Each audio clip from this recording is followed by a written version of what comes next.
1873 ஒரு மிகப்பெரிய ஒரு அதிர்ச்சி தமிழகத்துக்கும் அதே போல விசாகப்பட்டினத்தில் இருக்கக்கூடிய ஒரு இடத்துக்கும் ஏற்பட்டது. என்னவென்றால், மனித வனவிலங்கு மோதல், அதாவது புலிகளால் மனிதனுக்கு பாதிப்புகள் அதிகமாக இருக்கின்றது என்பதை அறிந்து பிரிட்டிஷ் ஆட்சியினர் என்ன செய்கிறார்கள் என்றால், இருக்கக்கூடிய சிறுத்தைகளையும் சிவிங்கி புலிகளையும் கொன்று குவியுங்கள் என்கின்ற ஒரு கட்டளையை பிறப்பிக்கின்றது.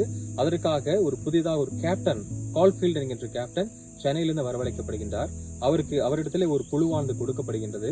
அந்த குழுவானது காட்டில் தங்கி, அதாவது விஷங்களை வைத்தும் அதில் பொறிகளை வைத்தும் பல்வேறு விதங்களில் புலிகளை கொன்று குவிக்கின்றார்கள். கிட்டத்தட்ட 1873 ஆண்டிலிருந்து 1874 இந்த ஒரு வருட காலத்தில் நூற்றுக்கணக்கான புலிகளும் சிவிங்கி புலிகளும் சிறுத்தைகளும் இங்கு செத்து மடிகின்றன. ஆனால் அதிர்ஷ்டவசமாக அங்கு பணியாற்றிக் கொண்டிருந்த அந்த குழுவினருக்கு செரிபரல் மலேரியா என்ற ஒரு தொற்று நோயானது ஏற்படுகின்றது. அங்கு பணியாற்றிய அனைத்து வேலையாட்களுக்கும் இந்த நோய் பரவிய காரணத்தால் யாரால் பணியாற்ற முடியவில்லை.